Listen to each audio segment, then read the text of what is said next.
Hello YouTube family, কেমন আছো তোমরা? বং ইকিগাই চ্যানেলে তোমাদের স্বাগত জানাই। আমি অঙ্কিতা আবারও চলে এসেছি বং ইকিগাই চ্যানেলে নতুন একটা অডিও স্টোরি নিয়ে। আজকের অডিও স্টোরিতে তোমরা শুনতে চলেছ জাপানের রহস্যময় গোয়েন্দা গল্প a death in Tokyo. Bangla ভাষায় নতুন নতুন অডিও স্টোরি শুনতে হলে বং ইকিগাই চ্যানেলকে সাবস্ক্রাইব করে পাশের বেল আইকনে প্রেস করে অলে ক্লিক করে দিও, যাতে আমার চ্যানেলের সমস্ত নোটিফিকেশন সবার আগে তোমাদের কাছে পৌঁছে যায়। আমাকে আরো উৎসাহ দিতে গল্পটিতে লাইক কমেন্ট করে গল্পটি শেয়ার করে দিও। এইভাবে সবাই পাশে থেকো এবং সাথে থেকো। তাহলে চলো আর দেরি না করে শুরু করা যাক আজকের audio story a death in Tokyo পর্ব 1। লোকটা যখন নিহনবাসী ব্রিজ থানা অতিক্রম করে গেল তখন ঘড়িতে 9টা ছুঁই ছুঁই। কর্তব্যরত অফিসার একটু আগেই বাইরে বের হয়েছে চারপাশের রাস্তায় একবার নজর বুলানোর জন্য। লোকটাকে পিছন থেকে দেখতে পেল সে। সন্ধ্যার এই সময় তো মাতাল হতে দেখা যায় না তেমন কাউকে। এই লোক মনে হয় একটু বেশি গিলে ফেলেছে, অফিসার ভাবে। লোকটার হাঁটতে যে বেগ পেতে হচ্ছে তা একদম স্পষ্ট। পেছন থেকে দেখে বয়স বোঝা যাচ্ছে না, কিন্তু চুলের স্টাইল এবং বেশভূষা ইঙ্গিত করছে মাঝবয়সী হতে পারে। শারীরিক গড়ন মোটাও না, আবার একদম পাতলাও না। পরনের পোশাকগুলো বেশ রুচিশীল। দূর থেকেই বোঝা যাচ্ছে গাঢ় খয়েরি স্যুটটা দামি কোনো ব্র্যান্ডের। এক দৃষ্টিতে লোকটার দিকে কিছুক্ষণ তাকিয়ে থাকার পর অফিসার সিদ্ধান্ত নিল তাকে ঘাটাবে না। কোনো সমস্যা তো করছে না আপাতত। দুলতে দুলতে ব্রিজের দিকে হাঁটছে লোকটা। যে ব্রিজটা গন্তব্য তার, সেটার নাম নিহনবাসী ব্রিজ। 1907 সালে তৈরি একটা ঐতিহাসিক স্থাপনা। ব্রিজের ওপর দিয়ে খুব সম্ভবত মিৎসুকোশি ডিপার্টমেন্ট স্টোরের দিকে যাওয়ার ইচ্ছে লোকটার। অপর পারে অবস্থিত দোকানটা। অন্যদিকে চোখ সরিয়ে নিল অফিসার। সন্ধ্যার এই সময় পথচারীর সংখ্যা কমে এলেও ব্রিজের ওপর দিয়ে পার হতে থাকা গাড়ির সংখ্যা কমার কোনো নাম নেই। অর্থনৈতিক মন্দার মধ্যেও আসলে অর্থনৈতিক মন্দাবস্থার কারণেই অনেক অফিসে কর্মীরা প্রতিদিন দীর্ঘ সময় ধরে কাজ করছে। ট্রাক এবং অন্যান্য ব্যবসায়িক যানবাহনের সংখ্যাও নেহায়েত কম নয়। তবে তারা যা বহন করে নিয়ে যাচ্ছে সেগুলো আগে যে দামে বিকত, এখন দাম সেই তুলনায় অনেকটাই পড়ে গেছে। নিহনবাসী ব্রিজ হচ্ছে জাপানের 0 পয়েন্ট। এখান থেকে পুরো জাপানে মালপত্র সরবরাহ করে সমস্ত নামি দামি ব্যবসা প্রতিষ্ঠান। চাইনিজ পর্যটকদের 15 জনের একটা দল ঘুরে দেখছে নিহনবাসী ব্রিজ। অনেকের দৃষ্টি ওপর দিয়ে চলে যাওয়া এক্সপ্রেসওয়ে দুটোর দিকে। তারা কোনো বিষয়ে আলাপ করছে, তা অনুমান করতে সমস্যা হলো না অফিসারের। নিশ্চয়ই বলাবলি করছে এত সুন্দর একটা স্থাপনার ওপরে এরকম বদখত এক্সপ্রেসওয়ে বানানো হলো কেন। চাইনিজদের রাস্তাঘাট নিয়ে অভিযোগের কোনো সুযোগ আসলেই নেই, তাই তাদের এটা বুঝতে হয়তো একটু কষ্ট হবে যে 1964 সালের অলিম্পিক আয়োজনের জন্য এক্সপ্রেসওয়েটা না বানিয়ে কোনো উপায় ছিল না। টোকিও এমনিতেও পুরনো শহর, তাই নিচ দিয়ে নদী, খাল এবং অন্যান্য স্থাপনা উপেক্ষা করে রাস্তা বানানো ছিল এক প্রকার অসম্ভব। এক্সপ্রেসওয়ের দিক থেকে নজর সরিয়ে আবারও চারপাশে দেখতে শুরু করলো অফিসার। একটু পর একটা নির্দিষ্ট জায়গায় দৃষ্টি নিবদ্ধিত হলো তার। নিহনবাসী ব্রিজের সবচেয়ে বড় আকর্ষণ একদম মাঝখানটায় এক জোড়া বিশাল কিরিনের মূর্তি আছে সেখানে। দুটো পুরু পিলার কুঁদে বানানো হয়েছে কিরিন দুটো। কিরিন হচ্ছে চৈনিক পুরাণের প্রাণী। কিছুক্ষণ আগে হেঁটে যাওয়া লোকটা এই মুহূর্তে পিলারের নিচে হেলান দিয়ে আছে। তার দিকে এক দৃষ্টিতে তাকিয়ে রইল অফিসার। দেখে মনে হচ্ছে না খুব সহসা এখান থেকে কোথাও যাবে সে। নিশ্চল বসে আছে। ওহো, রাতে এই সময় এমন একটা জায়গায় নিশ্চয়ই ঘুমানোর পায়তারা করছে না লোকটা। মুখ দিয়ে বিরক্তিসূচক একটা শব্দ করে চোখ মুখ কুঁচকে বলে অফিসার। ব্রিজের দিকে হাঁটতে শুরু করেছে সে। ব্রিজটা দিয়ে অন্যান্য সময়ের মতোই লোকজন হেঁটে পার হচ্ছে। পিলারের গোড়ায় বসে থাকা লোকটার দিকে একবারের বেশি দুইবার তাকাচ্ছে না কেউ। টোকিও শহরতলির রাস্তার পাশে প্রায়শই এরকম বাস্তুহারা অথবা মাতালদের পড়ে থাকতে দেখতে দেখতে অভ্যস্ত হয়ে গেছে সবাই। নতুন কোনো দৃশ্য নয়। লোকটার কাছে প্রায় পৌঁছে গেছে অফিসার। একটা কিরিন মূর্তির ঠিক গোড়ায় বসে আছে সে এখন। এই কিরিন মূর্তিগুলো অবশ্য সাধারণ কিরিন মূর্তির তুলনায় ভিন্ন। নিহনবাসীর কিরিন দুটো বানানো হয়েছে ড্রাগনের আদলে। লোকটার পিঠ একটু অস্বাভাবিক ভঙ্গিতে ঝুঁকে আছে সামনের দিকে, যেন প্রার্থনায় মগ্ন। এক্সকিউজ মি স্যার, কোনো সমস্যা? লোকটার কাঁধে হাত রেখে বলল অফিসার। কোনো প্রতিক্রিয়া দেখালো না সে। উঠুন উঠুন, এখানে ঘুমালে চলবে না। এবারে তার কাঁধ ধরে আলতো ঝাঁকি দিল অফিসার। ঢলে পড়ে যেতে শুরু করলো লোকটা। চট করে তাকে ধরে আবারও বসিয়ে দিল অফিসার। সমস্যা কি এই লোকের? মাতলামির চূড়ান্ত একদম। এই পর্যায়ে পুলিশ অফিসারের একটু খটকা লাগলো। কি যেন একটা ঠিক নেই। মদের গন্ধ তো পাচ্ছি না। লোকটা মাতাল না তাহলে? অসুস্থ নাকি? না, সেটাও মনে হচ্ছে না। নিচে ঝুঁকে লোকটাকে সোজা করে বসাতে গিয়ে তার বুকের দিকে চোখ গেল এই সময় অফিসারের। একটা ছুরি গেঁথে আছে সেখানটায়। শার্টের সামনের দিকে লালচে কালো দাগ। স্টেশনে ফোন দিতে হবে এক্ষুনি। লোকটাকে ছেড়ে দিয়ে ওয়াকি টকি বের করলো অফিসার। ফোনে ক্যালেন্ডার খুলে সামনের টেবিলে রাখলো, যেন তার সঙ্গীও দেখতে পারে। তার মৃত্যুবার্ষিকী আগামী মাসের ৩য় বুধবারে। এর আগের শনিবার বা রবিবার কেমন হয়? আমি সাহায্য করতে পারবো ওই 2 দিন। স্ক্রিনের দিকে দেখিয়ে বলে তোকিকো, কিন্তু কোনো জবাব আসে না। মুখ তুলে দেখে ওর সঙ্গীর মনোযোগ সম্পূর্ণ অন্যদিকে, ওর পেছনে। মিস্টার কাগা নাম ধরে ডাক দেয় তোকিকো। হাত উঁচিয়ে তাকে থামতে বলে কাগা। এখনো মনোযোগ দিয়ে পেছনে কিছু একটা দেখছে। চোখে দপদপ করছে কৌতূহল। ঘাড় ঘুরিয়ে একবার পেছনে তাকালো তোকিকো। ওদের থেকে 2 টেবিল পরে চশমা পরিহিত এক ভদ্রমহিলা বসে আছে। ফোন টেপায় ব্যস্ত সে। চশমাটা দেখে মনে হচ্ছে রিডিং গ্লাস। উঠে দাঁড়িয়ে তার দিকে এগিয়ে গেল কিয়োচিরো কাগা। কুশল বিনিময়ের পর নিচু স্বরে কিছুক্ষণ আলাপ করলো দুজনে। এরপর আবার তোকিকোর টেবিলে ফিরে এলো কাগা।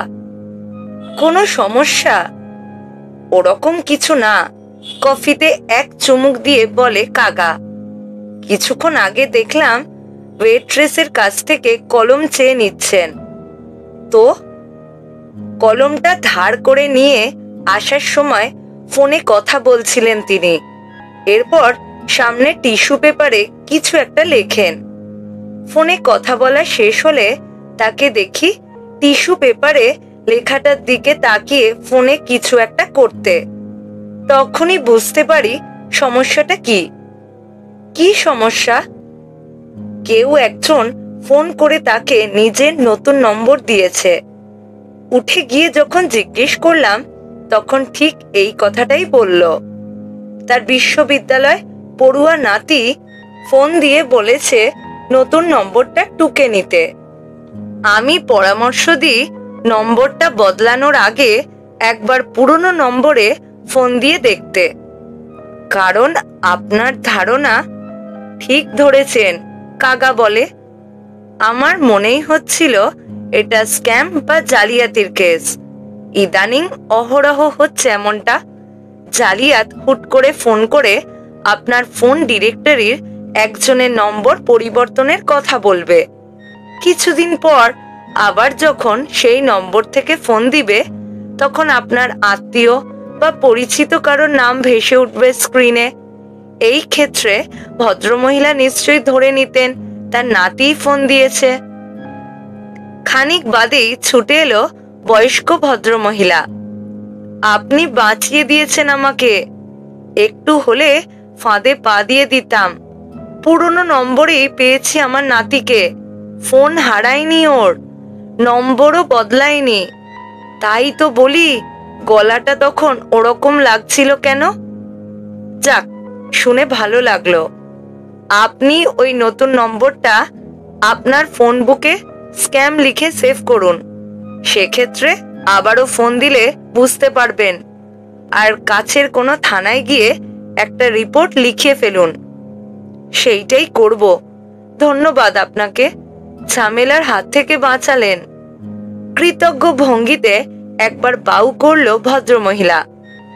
এরপর ক্যাশ রেজিস্টারের দিকে এগোলো।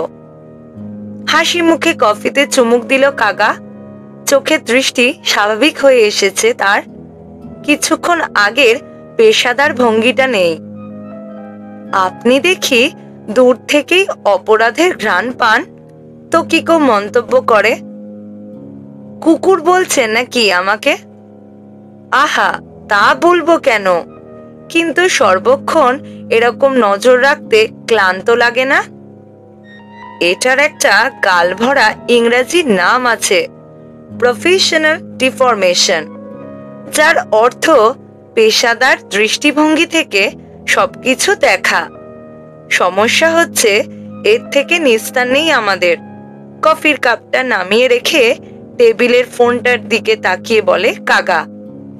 মাফ করবেন, আমরা তাহলে মূল আলোচনায় ফিরে যাই। তোকিকো সম্ভাব্য তারিখগুলোর ব্যাপারে আবারও বলল। তার কথা শুনে অস্বস্তি ভর করল কাগার চেহারায়। আমার কেন যেন মনে হচ্ছে আগামী সপ্তাহে অনেক ব্যস্ত থাকব। অন্য কোনো দিন হলে ভালো হয়। তাহলে এর আগের সপ্তাহের শনিবারে? ওই দিনও সময় বের করে নিতে পারবো আমি।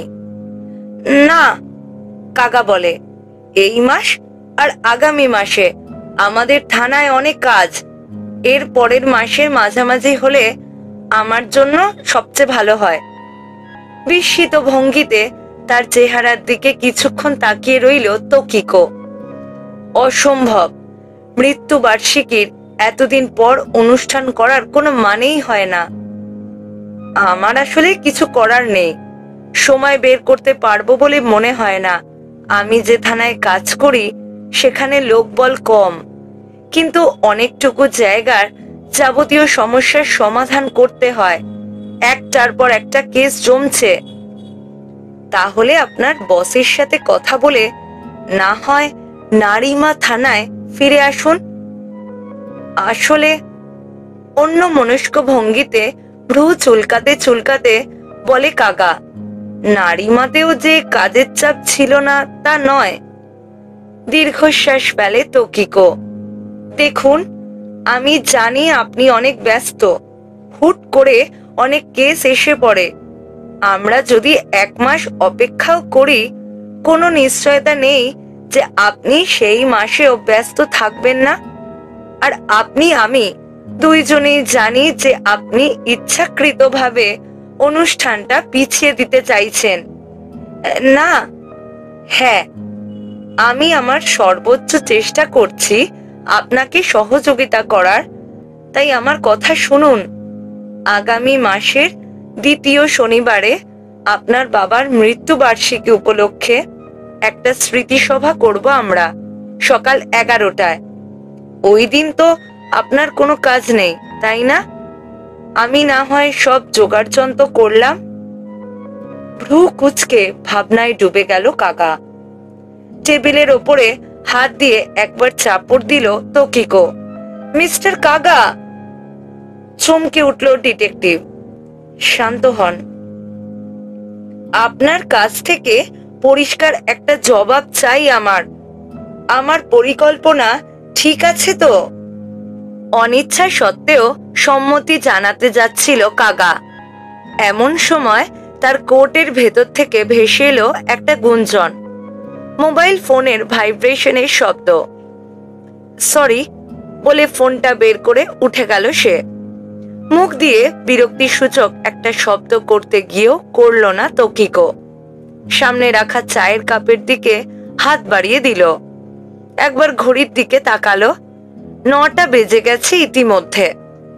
হাসপাতালে শিফট শেষে পছন্দের রেস্তোরাঁয় ডিনার করে এখানে এসেছিল ও। নিহনবাসী থানায় কর্মরত কাগা আগেই জানিয়েছিল কাজ শেষ হতে হতে দেরি হয়ে যাবে তার। ফ্যাকাশে চেহারা নিয়ে টেবিলে ফিরে এলো কাগা। সরি, জরুরি একটা কাজ পড়ে গেছে, লজ্জাবনত চেহারায় বলল সে। এখন আবার কাজে ফিরবেন নাকি? আপনার তো উচিত শ্রম অধিদপ্তরে অভিযোগ জানানো। ও কৌতুক ছলে কথাটা বললেও হাসলো না কাগা। এমার্জেন্সি, কাছেই একটা ঘটনা ঘটেছে, ওখানে যেতে হবে আমাকে। কাগার গম্ভীর অভিব্যক্তি দেখে তৌকিকো বুঝল এরকম সময় কোনো প্রকার রসিকতা না করাই উত্তম। ঠিক আছে, এই বিষয়ে কি করব তাহলে আমরা? মোবাইল ফোনের ক্যালেন্ডারের দিকে ইঙ্গিত করে বলল। ক্ষণিকের জন্য অনিশ্চয়তা ভর করল কাগার চেহারায়। এরপর মাথা নেড়ে সায় দিল সে। আপনি যেদিন বলছেন সেই দিনেই করি তাহলে। আপনি সব জোগাড়যন্ত্র করুন, কিন্তু তৌকিকোর দিকে তাকিয়ে একবার ঠোঁট ভিজিয়ে নিল কাগা। আমি কথা দিতে পারছি না যে আসবই, যদি। চোখ পাকিয়ে ডিটেকটিভের দিকে তাকালো তৌকিকো। সরি, কিন্তু এসব যদি বা কিন্তু কোনোভাবেই গ্রহণযোগ্য না। আপনাকে কথা দিতে হবে যে সেদিন আসবেন। চোখ মুখ কুঁচকে ওর দিকে তাকালো কাগা। তার অস্বস্তি ভাব দেখে একটু নরম হলো তৌকিকো। আমি হাল ছেড়ে দিলাম ভাই। আপনার বাবা বেঁচে থাকলে তিনিও নিশ্চয়ই কাজে মনোযোগ দেওয়ার কথাই বলতেন। লজ্জিত ভঙ্গিতে একবার মাথা চুলকায় কাগা। আমি সর্বোচ্চ চেষ্টা করব আসার, বলে সে। ক্যাফে থেকে বেরিয়ে ফুটপাতে দাঁড়িয়ে একটা ট্যাক্সির উদ্দেশ্যে হাত উঁচু করে কাগা। আপনি এইটাই উঠে পড়ুন, তৌকিকোকে বলে সে, কিন্তু মাথা ঝাঁকিয়ে মানা করে দেয় ও। আমি ট্রেনেই চলে যেতে পারবো, আপনি চলে যান মিস্টার কাগা। যাব? আচ্ছা ঠিক আছে, সাবধানে যাবেন বাসায়। হয়েছে, এতটা ভদ্রতা দেখাতে হবে না। মাথা নেড়ে হাসতে হাসতে ট্যাক্সির পিছনের সিটে উঠে পড়ল কাগা। ড্রাইভারকে গন্তব্য বলার সময় তার চেহারায় আবারও সেই পেশাদার ভঙ্গি লক্ষ্য করল তৌকিকো। চলে গেল ট্যাক্সিটা। শেষ মুহূর্তে তৌকিকোর উদ্দেশ্যে আরেকবার হাসি দিল কাগা। তবে এবারের হাসিটা অনেকটাই জোরপূর্বক মনে হলো তৌকিকোর কাছে। ট্যাক্সিটা চলে যাওয়ার পর 2 বছর আগের সেই দিনটার কথা মনে পড়ে গেল ওর। ডিটেকটিভের বাবা তাকামাশা কাগা মারা যান যেদিন। কর্তব্যরত নার্স হিসেবে সেদিন ওখানেই ছিল তৌকিকো। বাবা মায়ের একমাত্র সন্তান কাগা সেদিন এসেছিল বাবার শেষ নিঃশ্বাস ত্যাগ করার কিছুক্ষণ পর। এমনটা নয় যে আসতে দেরি হয়ে গেছিল তার। আসলে ইচ্ছাকৃতভাবেই দূরে ছিল সে।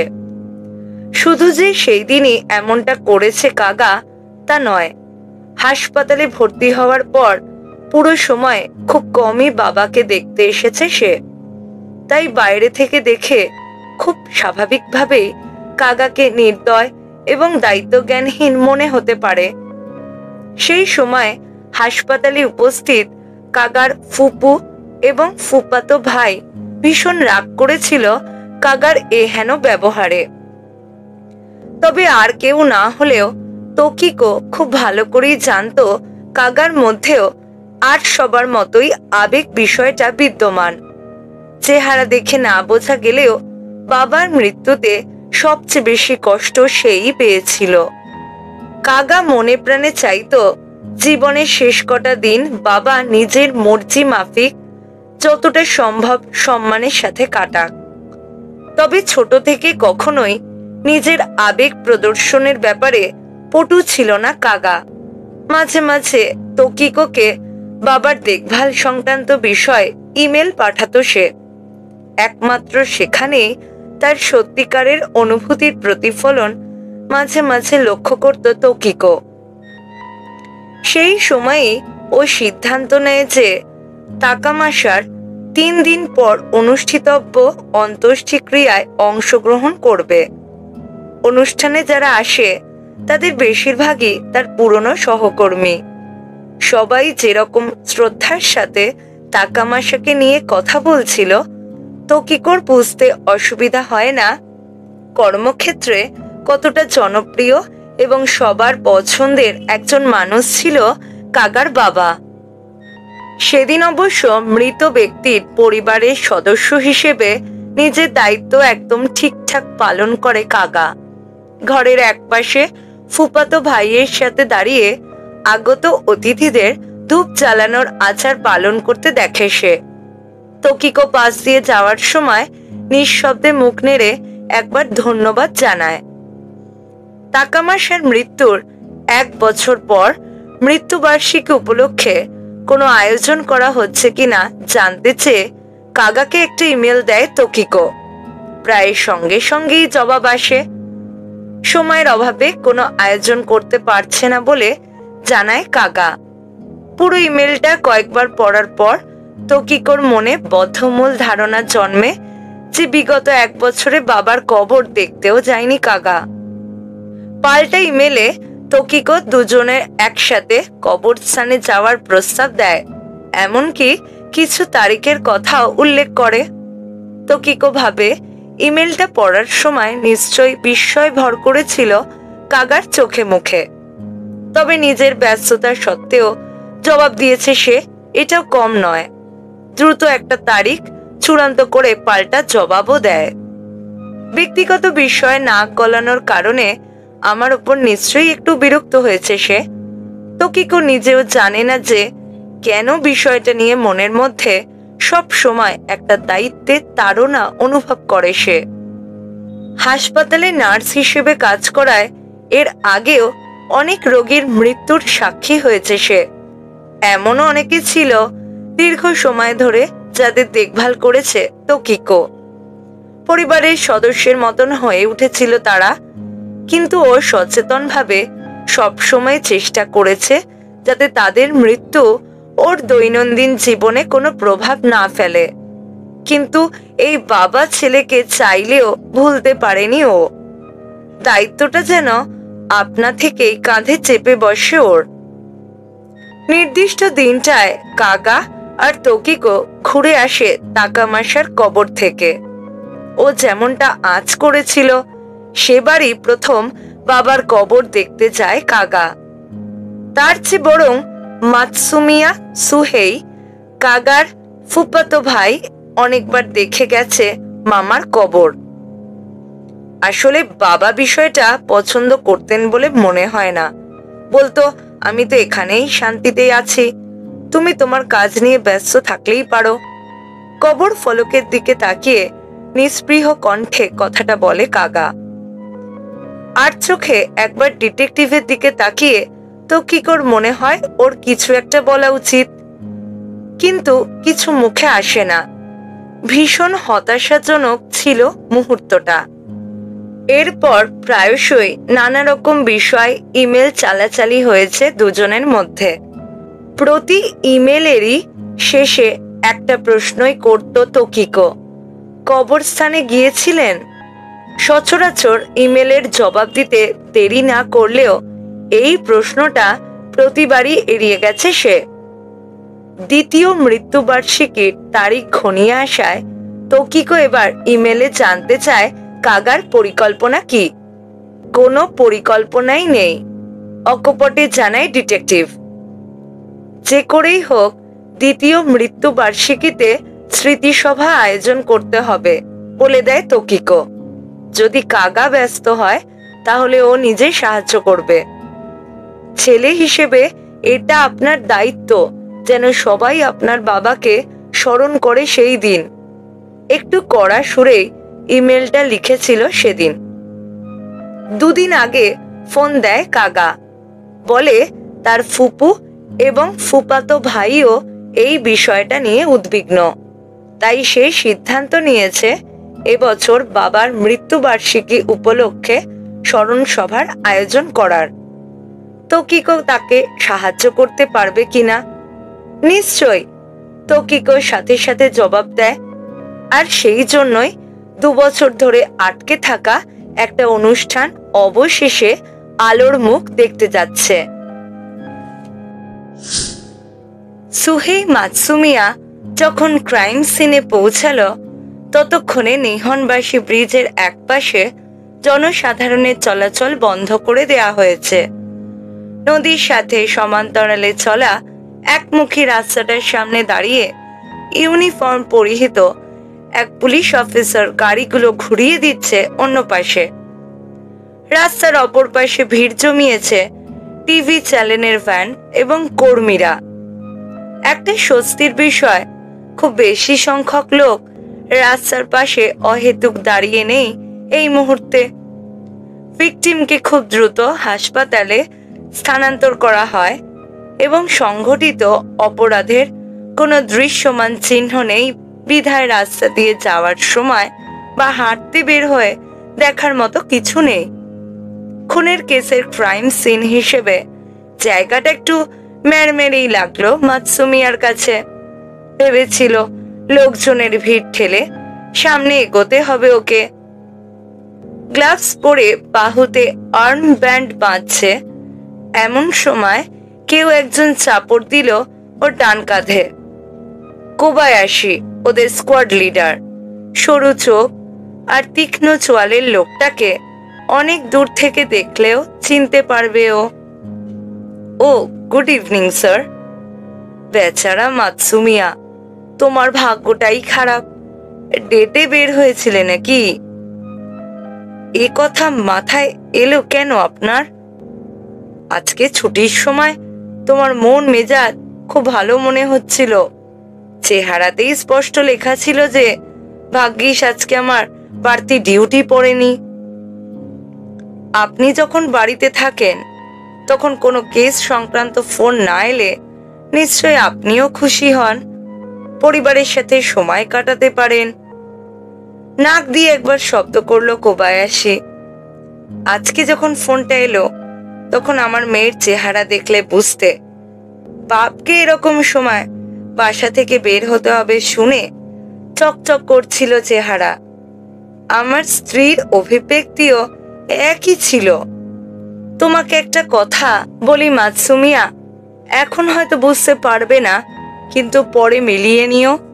তোমার যদি কখনো মেয়ে বাচ্চা হয় তাহলে সে জুনিয়র হাই স্কুলে ওঠা মাত্র তোমার সাথে চিরকালের জন্য একটা দূরত্ব তৈরি হয়ে যাবে। কথাটা মনে রাখবো স্যার, চেহারা কুচকে বলে মাতসুমিয়া। ক্রাইম সিনের সামনে পাহারারত অফিসারের উদ্দেশ্যে মাথা নেড়ে ভেতরে ঢুকে পড়ে দুজন। এখানে এখন জনসাধারণের প্রবেশ নিষেধ। ফরেন্সিক দলের কাউকে চোখে পড়ল না। ডিসপ্যাচ টিম এটা পরিষ্কার বলে দিয়েছে মূল অপরাধটা এখানে সংগঠিত হয়নি। টোকিও মেট্রোপলিটন পুলিশ ডিপার্টমেন্টের হোমিসাইড ডিভিশনে চাকরি করে মাতসুমিয়া। ফোনটা যখন আসে তখন বাসায় বসে আয়েশ করছিল, তাই এখানকার বেশিরভাগ অফিসারই ওর আগে এসে পড়েছে। হাজার হলেও টোকিওর একদম প্রাণকেন্দ্রে বুকে ছুরি মেরে হত্যা করা হয়েছে একজনকে। জরুরি নির্দেশনায় যে কেবল স্থানীয় থানার অফিসারদের কাজে নেমে পড়ার নির্দেশ দেয়া হয়েছে তা নয়, বরং নিকটবর্তী সমস্ত থানার অফিসারেরাও বর্তমানে এই কেসটা নিয়ে ব্যস্ত। ব্রিজের আশেপাশের রাস্তাগুলোতে নিশ্চয়ই অনেকগুলো চেকপোস্ট বসে গেছে ইতোমধ্যে, ভাবে মাতসুমিয়া। ব্রিজের অপর প্রান্তে অবস্থিত থানাটার দিকে তাকালো কোবায়াশি আর মাতসুমিয়া। ওখানকারই এক ডিউটি অফিসার ইয়াসুদা ভিকটিমকে প্রথম খুঁজে পায়। অফিসার ইয়াসুদাকে দেখে মনে হচ্ছে বয়স 30-এর আশেপাশে, চেহারায় বিমর্ষ একটা ভাব। আস্তে ধীরে হেঁটে এসে মেট্রোপলিটন পুলিশ ডিপার্টমেন্ট থেকে আগত 2 অফিসারকে স্বাগত জানালো সে। মাতসুমিয়া খেয়াল করলো স্যালুট দেওয়ার সময় হাতটা হালকা কাঁপছে তার। আমাদের ইউনিট প্রধান এসে পড়বেন কিছুক্ষণের মধ্যে, তখন সবকিছু বিস্তারিত খুলে বলবেন, আপাতত সংক্ষেপে জানান আমাদের। এই কথা বলার পর অফিসার ইয়াসুদার কাছ থেকে ঘটনার মোটামুটি বিস্তারিত বয়ানি শুনল কোবায়াশি। মাতসুমিয়া একপাশে দাঁড়িয়ে নোটবুকে টুকে নিচ্ছে জরুরি তথ্য। অদ্ভুত, ইয়াসুদার কথা শুনতে শুনতে ভাবে মাতসুমিয়া, বুকে ছুরি নিয়েও ভিকটিম যে অনেকটা পথ পাড়ি দিয়েছে সেটা শুনে খুব একটা অবাক হয়নি ও। এর পেছনে অনেকগুলো সম্ভাব্য কারণ থাকতে পারে। হয়তো খুনির কাছ থেকে পালানোর চেষ্টা করছিল সে, কিংবা সাহায্যের আশায় এসেছিল এদিকে। সেক্ষেত্রে কাছেই অবস্থিত পুলিশ স্টেশনটার দিকে গেল না কেন সে? কোবায়াশির মনেও নিশ্চয়ই এই সন্দেহটাই উঁকি দিয়েছিল, কারণ অফিসার ইয়াসুদার কাছে ঠিক এই প্রশ্নটাই করে সে।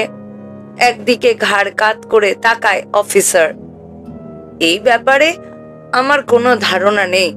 পাশ দিয়ে যাওয়ার সময় থানার দিকে একবারও তাকায়নি লোকটা। আমি প্রথমে ভেবেছিলাম সে মাতাল। ভিকটিম যদি পিছন দিক থেকে এসে থানা অতিক্রম করে সামনে এগোয়, তাহলে ইয়াসুদা কেবল তার পিঠের দিকটাই দেখতে পেয়েছিল, ভাবে মাতসুমিয়া।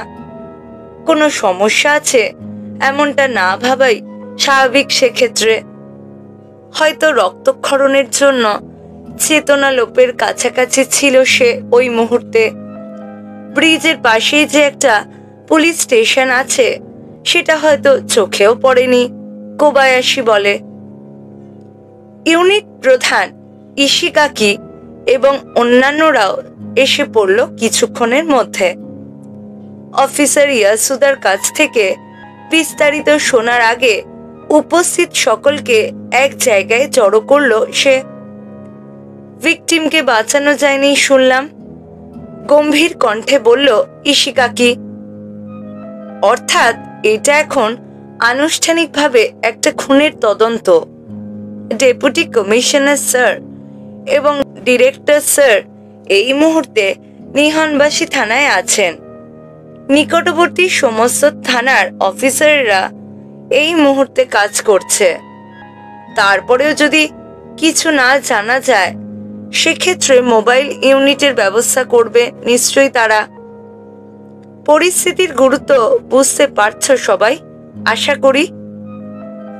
ইয়াসুদার কাছ থেকে দ্বিতীয়বার বিস্তারিত পুরো ঘটনা শোনার পর নিহনবাসী থানার প্রধান ফুজিয়ে এগিয়ে এলো ওদের দিকে।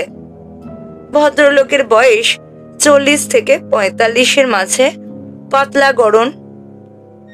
আসল ক্রাইম সিনটা সম্ভবত খুঁজে পেয়েছি আমরা, এখান থেকে মাত্র 1 ব্লক দূরে।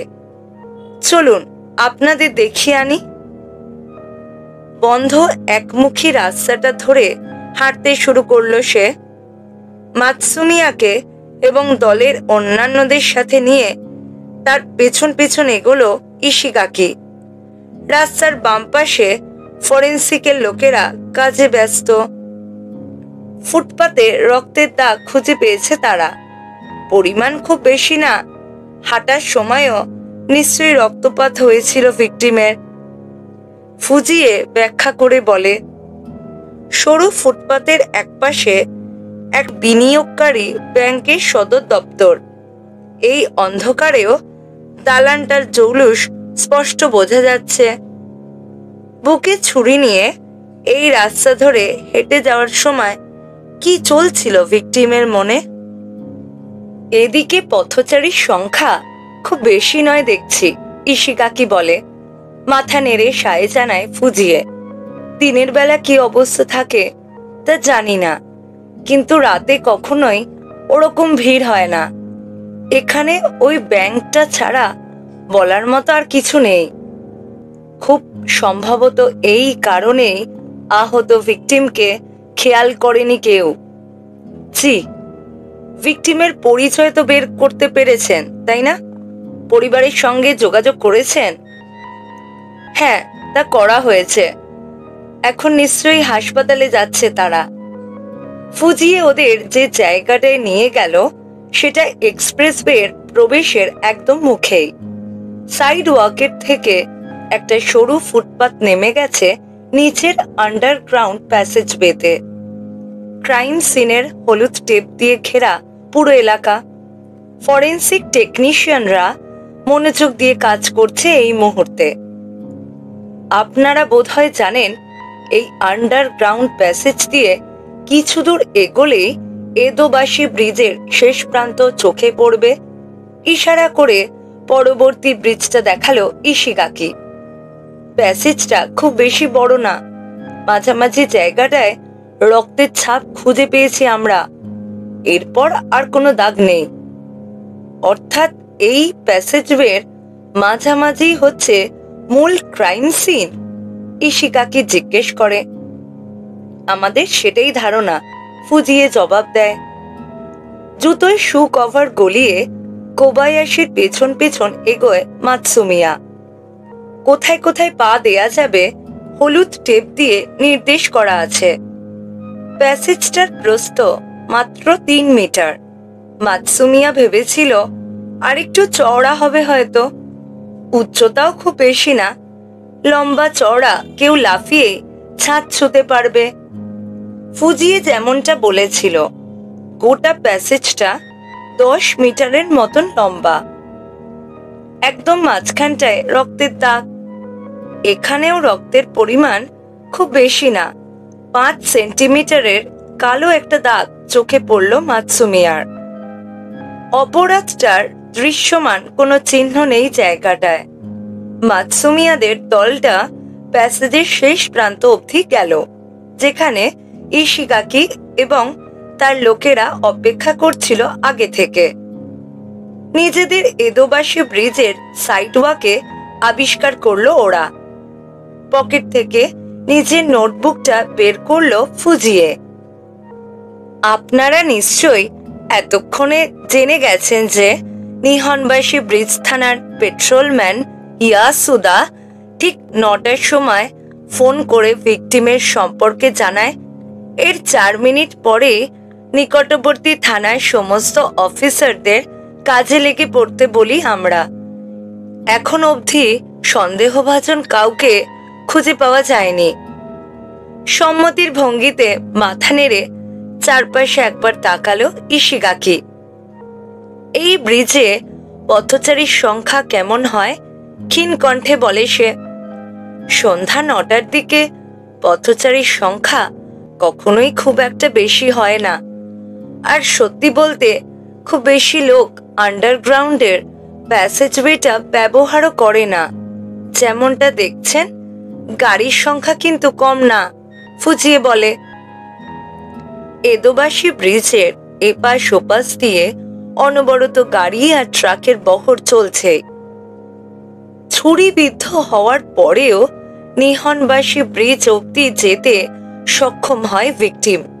কতক্ষণ লাগতে পারে এখান থেকে ওখানে যেতে? মাতসুমিয়াকে জিজ্ঞেস করে ইশিগাকি।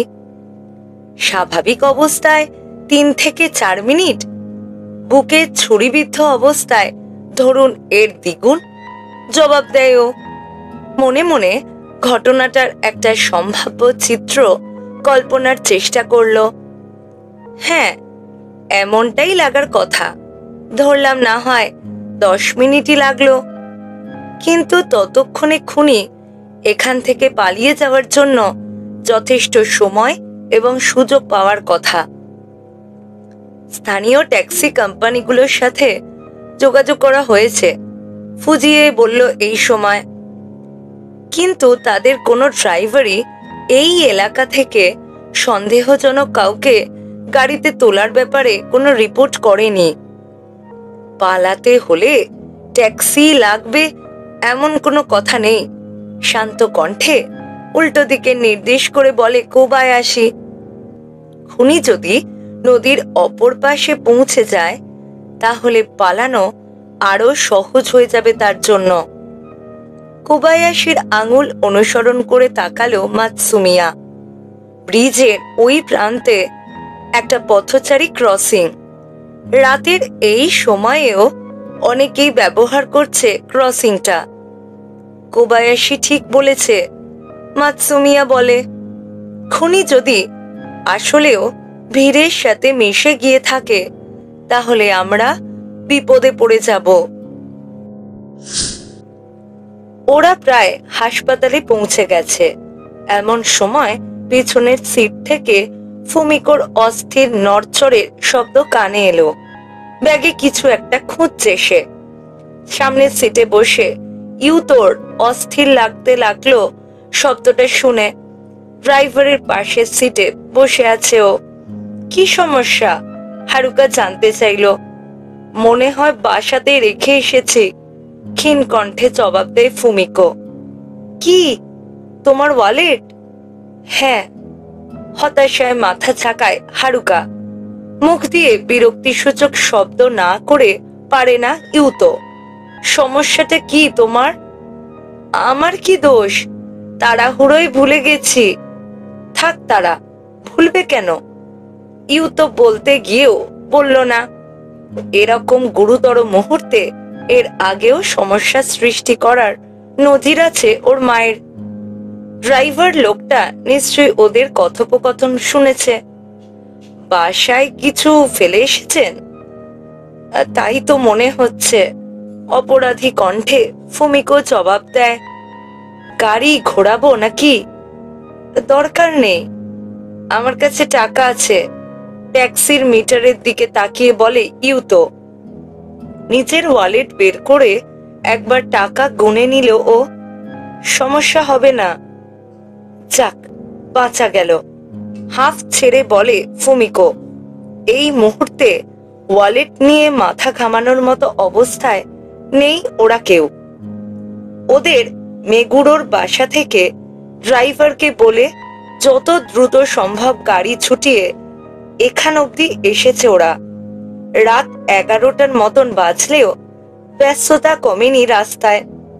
পুলিশের গাড়ি একটু বেশি পরিমাণে চোখে পড়ছে আজকে। কোনো সমস্যা হয়েছে কিনা কে জানে, ট্যাক্সি ড্রাইভার বলে এই সময়। চুপ করে থাকাটা অভদ্রতা বিধায় ইউ তো কেবল বলে হতে পারে। অবশেষে হাসপাতালে পৌঁছলো ওরা। মূল প্রবেশ পথের সামনে ওদের নামিয়ে দিয়েছে ট্যাক্সি, কিন্তু লবি একদম অন্ধকার। কাঁচের অটোমেটিক দরজাগুলো খুলছে না। অদ্ভুত তো, আমরা ভেতরে যাব কোন দিক দিয়ে? বিচলিত ভঙ্গিতে চারপাশে তাকিয়ে বলে ফুমিকো।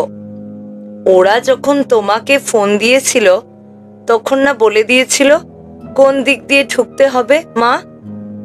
হারুকার বলা কথাটা শুনে জোরে জোরে মাথা ঝাঁকায় ফুমিকো। হ্যাঁ, তাই তো। পুলিশের লোকটা বলেছিল রাতের বেলা হাসপাতালে ঢোকার পথ আলাদা। আবারও জিভ দিয়ে শব্দ করলো ইউতো। হয়েছেটা কি তোমার আজকে মা? এই সামান্য কথা ভুলে গেলে হবে? তিনজন মিলে এরপর বিকল্প প্রবেশ পথের খোঁজে বিল্ডিং এর অপর পাশে চলে এলো ওরা।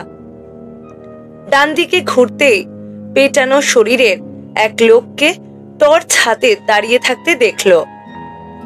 আপনারা আওয়াইয়াগি পরিবার থেকে এসেছেন?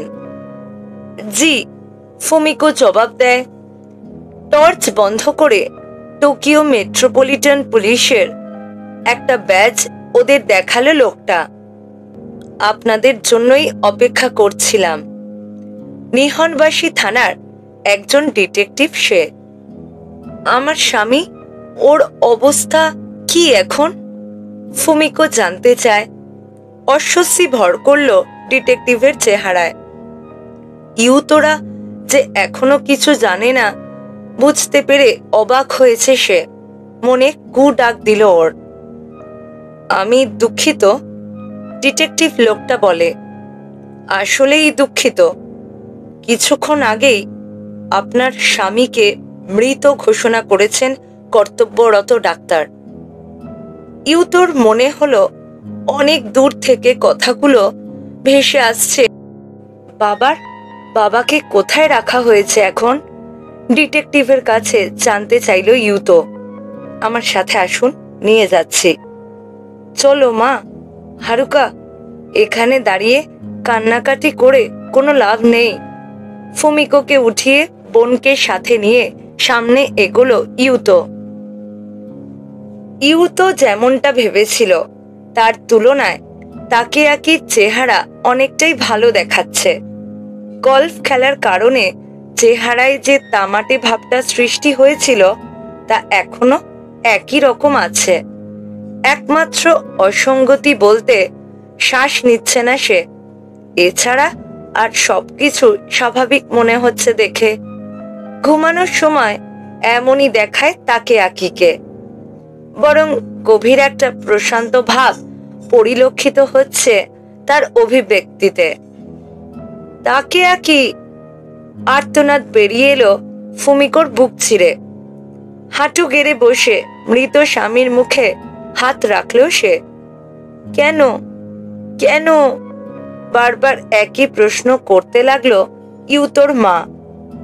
হারুকা একপাশে ম্যাট্রেসে মুখ গুজে কাঁদছে। কান্নার দমকে নড়ছে কাঁধ জোড়া। ডিটেকটিভ লোকটার বিবেচনা ভালোই বলতে হবে। ওদের তিনজনকে এখানে রেখে বেরিয়ে গেছে সে। বাবার মৃতদেহের সামনে দাঁড়িয়ে ইউতো বুঝতে পারছে না কি করবে। এই মুহূর্তে পরিবারের অন্য সদস্যদের মতোই তার উচিত কান্নাকাটি করা, কিন্তু সত্যি বলতে ভেতরে ভেতরে কিছুই অনুভব করছে না ও। বেদনার ছিটে ফোঁটাও নেই কোথাও, বরং ক্রন্দনরত মা আর বোনের দিকে তাকিয়ে বলতে ইচ্ছা করছে, এতই যখন দরদ, বাবার পিঠ পিছে ওরকম দুর্নাম করতে কেন? এ সময় কেউ একজন কড়া নাড়ল। ঘাড় ঘুরিয়ে কিছুক্ষণ আগে পরিচিত হওয়া ওই ডিটেকটিভকে উঁকি দিতে দেখলো ইউতো। যদি কিছু মনে না করেন ভেতরে আসতে পারি, কথা ছিল একটু। মায়ের দিকে তাকালো ইউতো। কি বলো তুমি? মাথা নেড়ে সায় দিল ফুমিকো। একটা রুমাল দিয়ে চোখ মুছে উঠে দাঁড়ালো সে। আসুন প্লিজ, আমার নিজেরও কিছু প্রশ্ন আছে। সেটাই স্বাভাবিক, ডিটেকটিভ বলে। আসুন আমার সাথে। লোকটার পিছু পিছু লাউঞ্জ লেখা একটা ঘরে গেল ওরা তিনজন। আপনারা কি নিহনবাসী চেনেন? পুরো এলাকার কথা বলছি না, ব্রিজটা কি চেনেন? মিৎসুকোশি ডিপার্টমেন্ট স্টোরের কাছে যেটা? হ্যাঁ, মাথা নেড়ে বলে ডিটেকটিভ। আপনার স্বামীকে আজ সন্ধে 9টার দিকে ব্রিজের ওপরে পাওয়া যায়। ছুরিকাঘাত করা হয়েছে তাকে।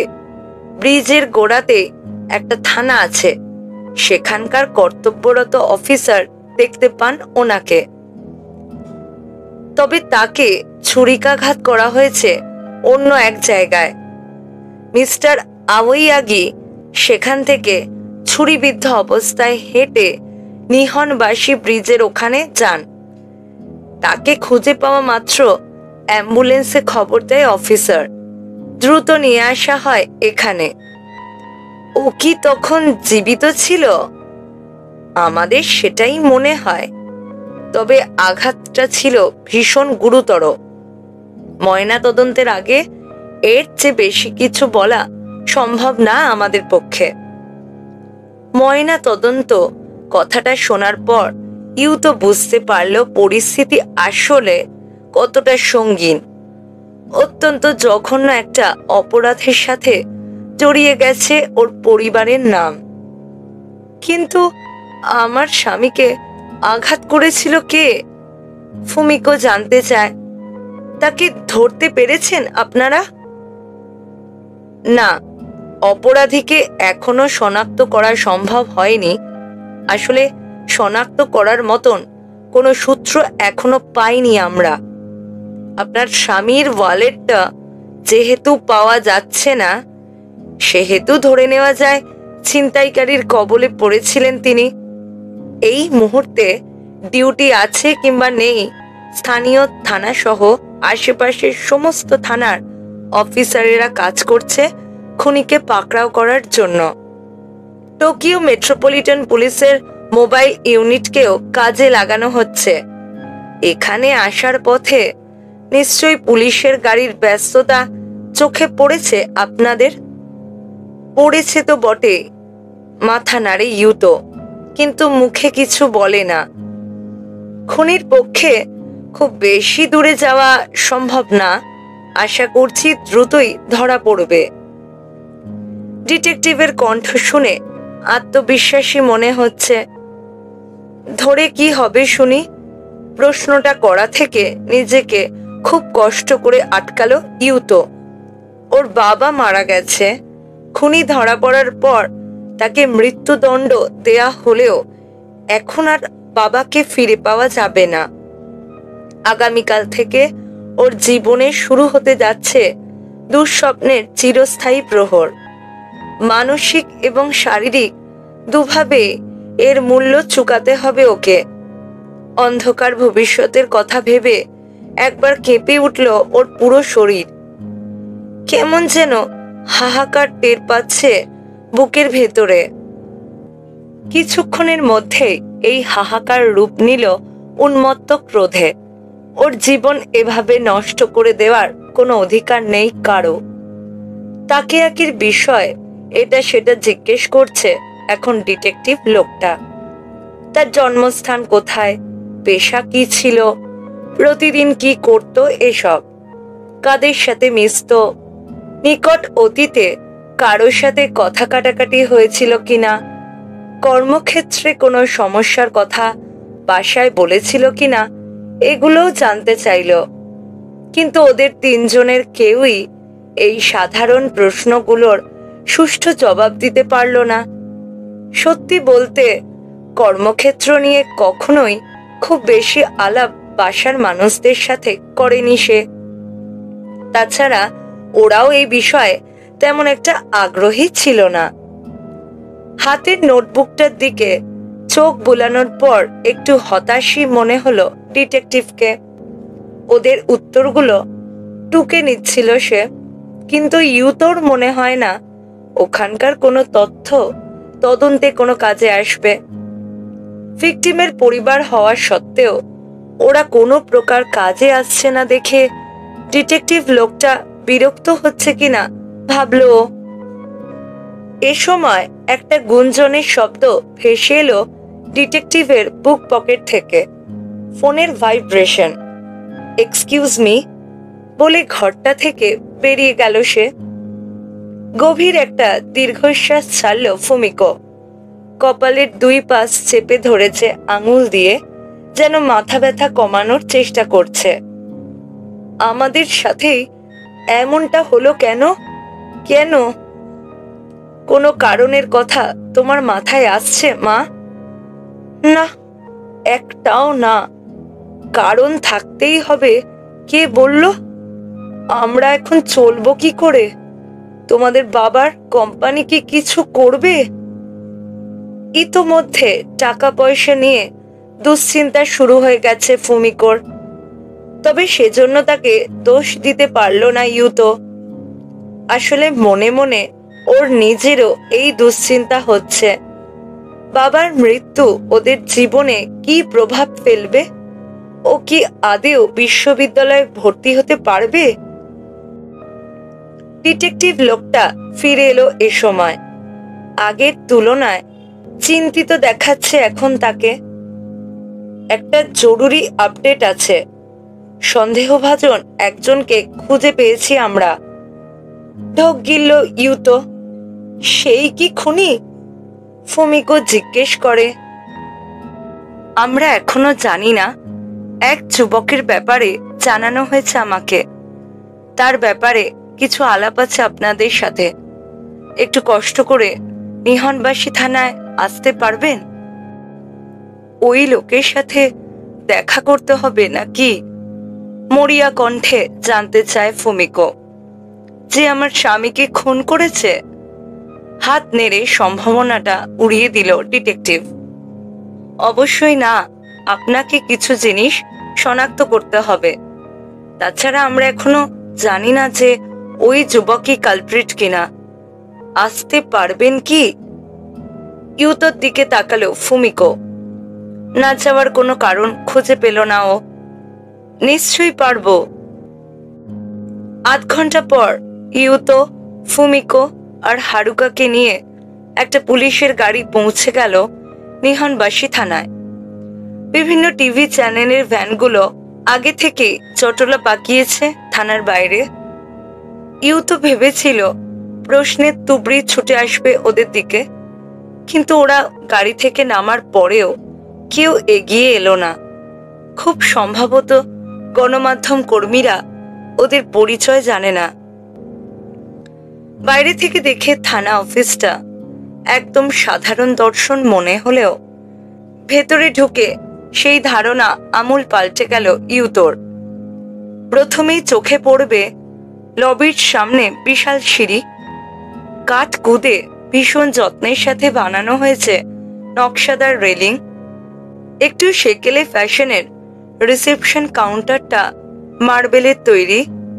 ছাদ থেকে যে বাতিগুলো ঝুলছে সেগুলোর মধ্যেও রুচির ছাপ স্পষ্ট। ইংরেজিতে যাকে বলে ভিন্টেজ। ডিটেকটিভ লোকটা বলল, পুরনো স্টেশনটা ভেঙে নতুন স্টেশন তৈরি করার কথা উঠলে সমালোচনার ঝড় ওঠে। বিধায় পুরনো দালানটার কিছু নকশা এখনো একই রকম রেখে দেওয়া হয়েছে। ওদের তিনজনকে একটা ছোট সভাকক্ষে নিয়ে এলো সে। কিছু পান করবে কিনা জানতে চাইলে মানা করে দিল সবাই। তবু কিছুক্ষণ পর এক মহিলা অফিসার গ্রিন টি দিয়ে গেল। কাপে এক চুমুক দিল ফুমিকো। এক যুবক করেছে তাহলে কাজটা? বিড়বিড় করে বলে সে। কে হতে পারে? ইউতো জিজ্ঞেস করে। আমি কিভাবে বলবো? মাথা ঝাঁকিয়ে জবাব দেয় ফুমিকো। তোমার বাবার কোম্পানিতে তো কম বয়সী অনেকেই কাজ করতো বোধহয়। তাকিয়াকির চাকরির ব্যাপারে ফুমিকোর চাইতেও কম আগ্রহ ইউতোর। ও শুধু জানে যে ওর বাবা একটা ফার্মের বড় পদে চাকরি করত। দালান তৈরির বিভিন্ন কাঁচামাল সরবরাহ করে ফার্মটা। আরো প্রায় আধ ঘন্টা পর ফিরে এলো ডিটেকটিভ। আপনাদের এতক্ষণ বসিয়ে রাখার জন্য দুঃখিত। আসুন আমার সাথে। ওদের আরেকটা সভাকক্ষে নিয়ে এলো ডিটেকটিভ। আগে থেকে ভেতরে বড় একটা টেবিলের চারপাশে দাঁড়িয়ে ছিল অনেকে। কারো পরনে স্যুট, আবার কারোর পরনে ইউনিফর্ম। প্রত্যেকে চেহারাতে চিন্তার ছাপ স্পষ্ট, পাথরের মতন অভিব্যক্তি। কারো চোখে চোখ রাখার সাহস হলো না ইউতোর। ডিটেকটিভ লোকটা ওদের পরিচয় করিয়ে দিল সবার সাথে। কিছু না বলে কেবল মাথা নাড়ল তারা। এইভাবেই নিশ্চয়ই সহমর্মিতা প্রকাশ করছে, ইউতো ভাবে। এখন আমি ভিকটিমের পরিবারকে কিছু জিনিস শনাক্ত করতে বলবো, একজন ডিটেকটিভ ঘোষণার সুরে বলল এ সময়। এরপর ওদের টেবিলের দিকে এগোনোর ইশারা করল সে। ছোট ছোট প্লাস্টিকের ব্যাগে করে বেশ কয়েকটা জিনিস রাখা ওখানে। চোখ কুচকে ওগুলোর দিকে তাকালো ইউতো। সবগুলো জিনিসই ওর পরিচিত। প্রায় ঘন্টা দেড়েক আগে আমাকে একজন সন্দেহভাজনের ব্যাপারে জানানো হয়, ডিটেকটিভ বলে। সন্দেহভাজনের কাছে একটা ওয়ালেট পাওয়া যায়। সেই ওয়ালেটের ড্রাইভিং লাইসেন্সে তাকেয়াকি আওয়াইয়াগির নাম থাকায় জব্দ করা হয় ওটা। আনুষঙ্গিক আরো কিছু জিনিস খুঁজে পাই আমরা। সন্দেহভাজন যুবক যেখানে লুকিয়েছিল, মিস্টার আওয়াইয়াগির ব্রিফকেসটাও পাওয়া যায় ওখানে। এই মুহূর্তে টেবিলের ওপরে ওয়ালেট, ব্রিফকেস এবং ব্রিফকেসের ভেতরে পাওয়া কিছু জিনিস রাখা আছে। আপনারা কি ওয়ালেটটা দেখবেন একবার প্লিজ? প্লাস্টিকের উপর দিয়েই দেখতে হবে এই মুহূর্তে। দরকার হলে হাতে নিয়ে দেখুন। ওয়ালেটটা তুলে নিল ফুমিকো। পাশে দাঁড়িয়ে তাকে দেখছে হারুকা আর ইউতো। কালো চামড়ায় তৈরি ওয়ালেটটা বেশ লম্বা এবং চিকন। দেখেই বোঝা যায় বহুল ব্যবহৃত। ব্যবহারকারীর আঙুলের দাগ বসে গেছে একদিকে। এটা বাবার, নিচু স্বরে বলে ওঠে হারুকা।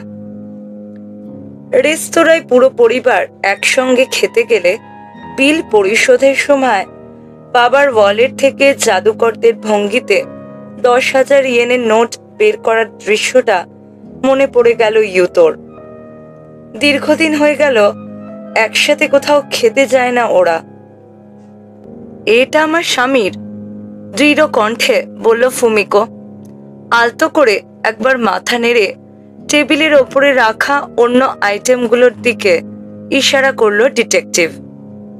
ওয়ালেটের ভেতরের জিনিসগুলো একবার দেখুন। ওখানে থাকার কথা কিন্তু এখন নেই এমন কিছুর কথা মাথায় আসছে?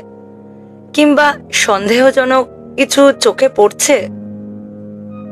কিছু নগদ টাকা, একটা ড্রাইভিং লাইসেন্স, কয়েকটা ক্রেডিট কার্ড, একটা ইন্স্যুরেন্স কার্ড আর কিছু রসিদ। সবগুলো জিনিসই আলাদা আলাদা করে স্বচ্ছ প্লাস্টিকের ব্যাগে রাখা হয়েছে। নোট এবং কয়েন মিলিয়ে মোট 1,14,850 ইয়েন। কেউ একজন সাদা কাগজে সংখ্যাটা লিখে প্লাস্টিকের ব্যাগের গায়ে সেঁটে দিয়েছে। কি মনে হচ্ছে? আপনার স্বামীর ওয়ালেটে এরকম টাকা থাকাটা স্বাভাবিক, নাকি নগদ টাকা আরো বেশি পরিমাণে থাকে তার সাথে? একদিকে ঘাড় কাত করে ডিটেকটিভের প্রশ্নের জবাব দিল ফুমিকো। এরকমই থাকে সাধারণত। আসলে টাকা পয়সার দিকটা পুরোপুরি ওই সামলাতো, তাই আমার পক্ষে অন্য আইটেমগুলো থাকার কথা কিন্তু নেই, এরকম কোনো কিছুর কথা মনে পড়ছে আপনাদের? এবারে ডিটেকটিভের প্রশ্নের জবাবে কিছু বলল না ফুমিকো। এর আগে কখনো স্বামীর ওয়ালেটের জিনিসপত্র নিয়ে সে ঘাটাঘাটি করেছে বলে মনে হচ্ছে না। ইউতোর ক্ষেত্রেও একই কথা প্রযোজ্য। বাবার ওয়ালেট সবসময় বাইরে থেকে দেখেছে ও, কখনো হাত দেয়নি, আগ্রহ হয়নি দেয়ার। কার্ডগুলোর মধ্যে কেবল একটা নজর কাড়ল ওর, এক ইন্টারনেট ক্যাফের মেম্বারশিপ কার্ড। বাসায় ওর বাবার একটা কম্পিউটার আছে, অফিসেও আছে নিশ্চিত। তাহলে এরকম একটা জায়গার মেম্বার হয়েছিল কেন সে? তবে এই চিন্তার কথা মুখে আনলো না ইউতো। তাহলে আমরা ধরে নিচ্ছি এখানে অস্বাভাবিক কিছু চোখে পড়ছে না আপনাদের? ডিটেকটিভ লোকটা বলে, এবারে দয়া করে ব্রিফ কেসটার দিকে একটু নজর দেবেন প্লিজ। বড় প্লাস্টিকের পাউচের ভেতরে রাখা ব্রিফ কেসটা তুলে নিল ফুমিকো। গাঢ় বাদামি রঙের ব্রিফ কেসটার ওপরের দিকে একটা জিপার, দুপাশে দুটো বকলেস, তবে সেখানে আটকানো কাঁধে বহনের স্ট্র্যাপটা খুলে ফেলা হয়েছে। এটাও আমার স্বামীর, ফুমিকো বলে। এই ব্যাপারে আমি নিশ্চিত, আমাকে দিয়েই কিনিয়েছিল। মাথা নেড়ে অন্য প্লাস্টিকের ব্যাগগুলোর দিকে ইশারা করলো ডিটেকটিভ। আর ব্রিফকেসের ভেতরের জিনিসগুলো, সেদিকে নজর দিল ইউতো। ব্রিফকেসের একপাশে অনেকগুলো নানা আকৃতির প্লাস্টিকের ব্যাগ সারিবদ্ধভাবে রাখা হয়েছে। ভেতরে কিছু কাগজ, একটা নোটবুক, একটা চশমার খাপ, একটা বিজনেস কার্ড হোল্ডার, কয়েকটা কলম, পেন্সিল আর একটা পেপার ব্যাগ বই। ইউতো প্রথমবারের মতোই দেখছিল জিনিসগুলো, তাই মুখ খুলল না। তবে একটা আইটেমের দিকে চোখ আটকে গেল তার, ডিজিটাল ক্যামেরা। ফুমিকোর মনেও নিশ্চয়ই একই প্রশ্ন করছে। হাত বাড়িয়ে ক্যামেরাটা তুলে নিল সে। ক্যামেরাটা কি আপনারা দেখেননি আগে? ডিটেকটিভ জিজ্ঞেস করে। মনোযোগ দিয়ে আরো কিছুক্ষণ ক্যামেরাটার দিকে তাকিয়ে থাকে ফুমিকো। এরপর ইউতো আর হারুকাকে দেখিয়ে বলে, তোমরা কেউ দেখেছো এটা আগে? না, জবাব দেয় ইউতো। মাথা ঝাঁকিয়ে মানা করে দেয় হারুকা। আপনার স্বামী কি অফিসের কাজে বা শখের বশে ক্যামেরা ব্যবহার করতেন? জানি না আমি। ফটোগ্রাফি নিয়ে ওর তেমন আগ্রহ কাজ করতো বলে তো মনে পড়ছে না। ক্যামেরাটা টেবিলে নামিয়ে রেখে বলে ফুমিকো। ঠিক তখনই ব্যাপারটা ঘটল। আমি কি একবার দেখতে পারি? বলে উঠল একটা কণ্ঠস্বর।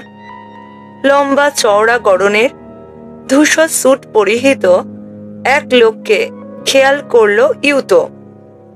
সুশ্রী চেহারায় শান্ত অভিব্যক্তি তার, চোখে বুদ্ধিদীপ্ত চাহনি। লম্বা হাত বাড়িয়ে একটা প্লাস্টিকের ব্যাগ তুলে নিল সে। ভেতরে চশমা সমেত একটা খাপ। আপনি নিশ্চিত এটা আপনার স্বামীর? জিজ্ঞেস করে। এক দৃষ্টিতে ফুমিকোর দিকে চেয়ে আছে সে, যেন তার মনের ভেতরটা পড়ে নেওয়ার চেষ্টা করছে। আমি নিশ্চিত যে চশমাটা ওর। আর খাপটা? এরকম কিছু কি আপনি কিনেছিলেন মিসেস আওয়াইয়াগি? না, এর আগে কখনো খাপটা দেখিনি আমি। তাকিয়াকি নিশ্চয়ই একাই কিনেছিল এটা। খাপটার ওপরে সুন্দর জাপানি নকশা। ইউতো জিনিসটা আগে কখনো দেখেনি। আচ্ছা, বলে লম্বা ডিটেকটিভ নামিয়ে রাখলো ব্যাগটা। এটার কথা আলাদা করে জিজ্ঞেস করলেন যে? ফুমিকো বলে। না, এমনি, মাথা ঝাঁকায় ডিটেকটিভ। এসব দেখতে দেখতে নিজেকে আর সামলাতে পারল না ইউতো। আচ্ছা, একটা কথা জিজ্ঞেস করি? সবগুলো চোখ ওর দিকে ঘুরে গেলে মুখ খুলল ইউতো। এসবের মানে কি? আপনারা তো সন্দেহভাজন একজনকে গ্রেফতার করেছেন, তাই না? তার কাছ থেকেই শুনুন না, সে কি বাবাকে ছুরি মেরে ব্রিফকেস হাতিয়ে নেওয়ার ব্যাপারটা স্বীকার করেছে? রুমটায় উপস্থিত ডিটেকটিভদের চেহারায় আধার ঘনালো এবারে। কিছুক্ষণ পর ছাই রঙা স্যুট পরিহিত এক ভদ্রলোক, সম্ভবত সেই সবার ঊর্ধ্বতন, ওর দিকে তাকিয়ে বলল, তাকে তো জিজ্ঞাসাবাদ করতেই চাই আমরা। দুর্ভাগ্যজনকভাবে সেটা সম্ভব না। কেন সম্ভব না? ইউ তো বলে, চাইলে আমরা হাজারটা প্রশ্ন করতে পারি, কিন্তু সে জবাব দেওয়ার মতন অবস্থায় নেই। কোমাতে চলে গেছে সে, অবস্থা আশঙ্কাজনক। কাউরি যে দিল্লিতে পার্ট টাইম চাকরি করে, সেখান থেকে ফিরতে ফিরতে 8টা বেজে গেল প্রায়। ডেলি অর্থাৎ মাংস পনির বিক্রির দোকান। সাধারণত বাসায় ফিরে কাজের পোশাক ছেড়ে বাসার পোশাক পরে ফেলে ও, কিন্তু আজকে ফুয়ুকির ফেরার জন্য অপেক্ষা করছে। বিকেলে 5টার একটু পর ফোনে একটা মেসেজ পাঠিয়েছিল সে, একটা চাকরির খোঁজ পেয়েছে, তাই সেখানে ইন্টারভিউ দিতে যাচ্ছে। কাউরির ইচ্ছে চাকরিটা যদি নিশ্চিত হয়ে যায় তাহলে ওরা দুজন মিলে পাবে উদযাপন করতে যাবে। ও চাইলে বিয়ার খাবে, ওর সবচেয়ে পছন্দের, আর আমি উলং চা, ভাবে কাউরি। কিন্তু অপেক্ষা করার সার হলো ফুয়ুকির ফেরার নাম নেই। 9টা বাজলো, 10টা, তার নম্বরে ফোন করলো কিন্তু ধরলো না সে। শেষে একটা মেসেজ পাঠালো, চিন্তা হচ্ছে আমার, ফোন বা মেসেজ করো দ্রুত। হয়তো ইন্টারভিউটা ফুয়ুকির মন মতো হয়নি, এরকমটা আগেও ঘটেছে। ইকেবুকুরোর একটা ডার্টস বারে ওয়েটার লাগবে বলে বাড়ি থেকে বের হয় সে, কিন্তু অনেক দেরি হয়ে গেলেও ফেরে না। শেষমেশ কাউরি খুঁজতে বের হয়, দেখে একটা স্থানীয় পার্কে মাতাল হয়ে পড়ে আছে ফুয়ুকি, পাশে অনেকগুলো খালি বিয়ারের ক্যান। কাউরি জিজ্ঞেস করলে বলে চাকরিটা তাকে দেয়া হয়নি কারণ তার চেহারা নাকি দুঃখী ধাঁচের। কথাটা শুনে হতাশা ভীষণ রকম জেকে বসে ফুয়ুকির মনে, তাই একটা কনভেনিয়েন্স স্টোর থেকে সস্তা বিয়ার কিনে এনে ওখানে বসে খেতে শুরু করে। কাউরির বলতে ইচ্ছা করে গর্ধবের মতো কাজ করেছে সে, কিন্তু ফুয়ুকির মন কিভাবে কাজ করে তা ভালো করেই জানা আছে ওর। এমনটা নয় যে কাউরির সাথে দেখা করতে ইচ্ছে করছিল না তার, আসলে নিজের প্রতি হতাশ ফুয়ুকি। কাউরি জানে না আজকে কেমন চাকরির ইন্টারভিউ দিতে গেছে সে। চাকরিটা যদি এমন কিছু হয় যেখানে মানুষের সাথে কথা বলতে হবে, তাহলে খুব একটা ভালো যাওয়ার কথা নয় ইন্টারভিউটা। নতুন কারোর সাথে খুব সহজে আলাপ জমাতে পারে না ফুয়ুকি, একটু লাজুক স্বভাবের ছেলেটা। কারোর সাথে প্রথম পরিচয় হলে মুখ দিয়ে কথাই বের হয় না। ফুয়ুকি প্রায়ই বলতো যে মানুষের চাইতে যন্ত্রই তার ভালো লাগে বেশি, সেই জন্যই হয়তো বেশিরভাগ সময় ফ্যাক্টরিতে চাকরি করেছে সে। এবারেও ফ্যাক্টরির চাকরি খুঁজছিল ফুয়ুকি, কিন্তু স্টাফিং এজেন্সিগুলো ভালো কোনো সুযোগ জোগাড় করে দিতে পারেনি তাকে। চাকরি না পেলেই যে সবকিছু একদম শেষ হয়ে যাচ্ছে এমন তো নয়। মোবাইল ফোনে সময় দেখতে দেখতে ভাবে কাউরি। লক স্ক্রিনে ক্রিসমাসের সময় তোলা ওদের দুজনের একটা ছবি দেখা যাচ্ছে। রাত 11টার খানিক পর ওর ফোনের স্ক্রিনটা জ্বলে উঠল। কল এসেছে ফুয়ুকির নম্বর থেকে। দ্রুত ফোনটা ধরলো। কোথায় তুমি? জানতে চাইলো উদ্বিগ্ন কণ্ঠে। এক মুহূর্ত কথা বলল না কেন। ওপাশ থেকে গাড়ির শব্দ ভেসে আসছে স্পিকারে। হ্যালো, শুনতে পাচ্ছ? জিজ্ঞেস করে ও। কাউরি, অবশেষে বলে ফুয়ুকি।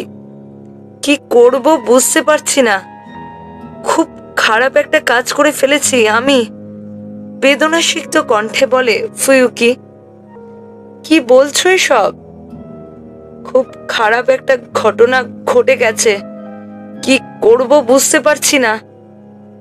দাঁড়াও দাঁড়াও, কি করেছো তুমি, বলো আমাকে। ফুয়ুকি জবাবে কিছু বলার আগে লাইন কেটে গেল। সাথে সাথে কল ব্যাক করলো কাউরি। ফোনে রিং হচ্ছে কিন্তু ধরছে না কেউ। কি ঘটছে কিছুই বুঝতে পারছে না ও। ফুয়ুকি এসব কি বলছে, কি এমন করেছে ও? দুশ্চিন্তা জেগে বসলো ওর মনে। রিডায়াল করেই যাচ্ছে অনবরত। কম করে হলেও 30 থেকে 40 বার ফোন দেওয়ার পর অবশেষে ধরল কেউ। হ্যালো। অচেনা একটা কণ্ঠস্বর কানে এলো কাউরির। ফুয়ুকির গলা না এটা। বিস্ময়ে মুখ দিয়ে কিছুক্ষণ কোনো কথাই বেরোলো না ওর। হ্যালো, শুনতে পাচ্ছেন? কণ্ঠস্বরটা বলল আবার। ঢোক গিলল কাউরি। আপনি আপনি কে? জিজ্ঞেস না করে পারল না। এটা তো ফুয়ুকির ফোন। জবাবে লোকটা যা বলল তা এতটাই অবিশ্বাস্য শোনালো ওর কাছে যে একবার মনে হলো ভুল শুনছে। আমি একজন পুলিশ অফিসার। পুলিশ? এই ফোনটা তাহলে ফুয়ুকি ইয়াশিমার। ড্রাইভিং লাইসেন্সে নাম দেখেছি আমি। জি, ওরই ফোন এটা। লোকটা ফুয়ুকি ড্রাইভিং লাইসেন্স দেখেছে কেন? আসলে মিস্টার ইয়াশিমা সড়ক দুর্ঘটনার সম্মুখীন হয়েছেন। এই মুহূর্তে হাসপাতালে নেওয়া হচ্ছে তাকে। কি? পুরোপুরি জমে গেল কাউরি। সড়ক দুর্ঘটনা? কিভাবে? কিছুক্ষণ আগেই তো ফোনে কথা বলেছে ওরা। ভাবনাটা এতটাই অবিশ্বাস্য ঠেকছে যে প্রশ্নটা মুখে আনতে পারল না ও। প্রশ্নটা করার জন্য মাফ করবেন মিস, কিন্তু আপনার পরিচয় কি? মিস্টার ইয়াশিমার সাথে কি আপনার কোনো সম্পর্ক আছে? লিভ টুগেদার করি আমরা। কেমন সড়ক দুর্ঘটনা? ও কি খুব বেশি আহত হয়েছে? সরি, এই মুহূর্তে বিস্তারিত কিছু বলতে পারছি না। আপনার পরিচয়ের সম্পর্কে নিশ্চিত হতে হবে আগে। ফোনটায় আপনার নাম কাউরি লিখে সেভ করা। এইটাই কি আপনার নাম? আমার নাম কাউরি নাকাহারা, জবাব দেয় ও। ঠিক আছে মিস নাকাহারা, আপনি একটু অপেক্ষা করুন। আমি কিছুক্ষণের মধ্যেই আপনার সাথে আবার যোগাযোগ করছি। তবে এবারে অন্য একটা নম্বর থেকে ফোন দেব, তাই ঘাবড়াবেন না। কাউরি জবাবে আর কিছু বলার আগেই লাইন কেটে দিল সে। এর আগে কখনো এতটা বিস্মিত হয়নি কাউরি। মুখে রাশ হচ্ছে না ওর। কি ঘটছে বুঝতে পারছে না কিছুই। কিছুক্ষণ আগে ফুয়ুকির বলা কথাগুলোই মাথায় ঘুরপাক খাচ্ছে কেবল। খারাপ একটা ঘটনা ঘটে গেছে, জানি না এখন কি করব। আবারও কি ইন্টারভিউয়ে হচকট পাকিয়ে ফেলেছে? কিন্তু এর সাথে দুর্ঘটনার কি সম্পর্ক? এ সময় আত্মহত্যা কথাটা মাথায় খেলে গেল কাউরির। অসম্ভব। কেবলমাত্র চাকরির ইন্টারভিউ খারাপ হওয়ায় এরকম একটা সিদ্ধান্ত নেওয়ার কথা না কারোর। এতটাও মরিয়া ছিল না ও। কিন্তু ফোনে অসম্ভব হতাশ শোনাচ্ছিল তার কণ্ঠস্বর। মাথা ঝাঁকিয়ে নিজেকে সামলে নেওয়ার চেষ্টা করলো কাউরি। ফুয়ুকির কি হয়েছে সেটা নিয়ে চিন্তা করে কোনো লাভ হবে না। ওর একমাত্র চিন্তা সে সুস্থ আছে কিনা।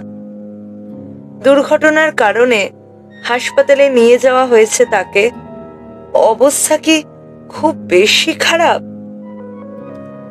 কাজ থেকে ফেরার পর এখনো অবধি কিছু খায়নি ও। তা সত্ত্বেও ক্ষুধা পাচ্ছে না, বরং এই মুহূর্তে ভীষণ বমি পাচ্ছে ওর, সেই সাথে তলপেটে তীব্র ব্যথা। আধ ঘন্টা পর অবশেষে বেজে উঠল ওর মোবাইল ফোন। কলটা রিসিভ করলে ভিন্ন আরেকজনের কণ্ঠস্বর ভেসে এলো এবারে। সেও পুলিশ অফিসার। একটা হাসপাতালের নাম ওকে জানালো সে। টোকিওর কিয়োবাশি ডিস্ট্রিক্টের এই হাসপাতালে দুর্ঘটনায় গুরুতর আহত ব্যক্তিদের নিয়ে যাওয়া হয় সাধারণত। তাদের জরুরি সেবার অনেক নামডাক শুনেছে ও। এই মুহূর্তে অস্ত্রোপচার চলছে ফুয়ুকির। জ্ঞান নেই তার, অবস্থা আশঙ্কাজনক। পুলিশের লোকটা জিজ্ঞেস করলো ও এখনই যেতে পারবে কিনা হাসপাতালে। এক্ষুনি আসছি বলে রেখে দিল কাউরি। অ্যাপার্টমেন্ট থেকে বেরিয়ে ট্যাক্সি পেতে খুব বেশি সময় লাগলো না। তবে ট্যাক্সির খরচের কারণে মাসের বাকিটা সময় একটু কষ্টে সৃষ্টে চলতে হবে। কিন্তু এখন সেসব নিয়ে ভাবার সময় নেই। হাসপাতালের সামনে অনেকগুলো পুলিশের গাড়ি পার্ক করা। কাউরি ভেতরে ঢোকা মাত্র বেশ কয়েকজন দৌড়ে এলো ওর দিকে। তাদের মধ্যে দুজন ইউনিফর্ম পরিহিত অফিসার। ফুয়ুকির অবস্থা জানতে চাইলে তারা বলল এখনো অস্ত্রোপচার চলছে, কি হবে তা নিশ্চিত নয় এখনো। খবরটা শুনে আরেকটু হলেই বেহুশ হয়ে যাচ্ছিল ও। একজন অফিসার ওকে ধরে ওয়েটিং রুমের চেয়ারে বসিয়ে দিল। হাজারটা প্রশ্ন ঘুরপাক খাচ্ছে ওর মাথায়, কিন্তু মুখে আসছে না কোনো কথা। বরং ওর দিকেই ছুটে এলো হাজার প্রশ্ন বান। ফুয়ুকির বিষয়ে যত রকম সম্ভব প্রশ্ন করলো পুলিশের লোকেরা, কিন্তু স্বাভাবিক অবস্থায় না থাকায় কোনো প্রশ্নেরই ঠিকঠাক জবাব দিতে পারল না ও। অসংলগ্ন কিছু কথা বলল মাত্র। কিছুক্ষণ পর হাল ছেড়ে দিল লোকগুলো। আগামীকাল দেখা যাবে, কর্তৃত্বপূর্ণ স্বরে বলে বের হয়ে গেল এক অফিসার।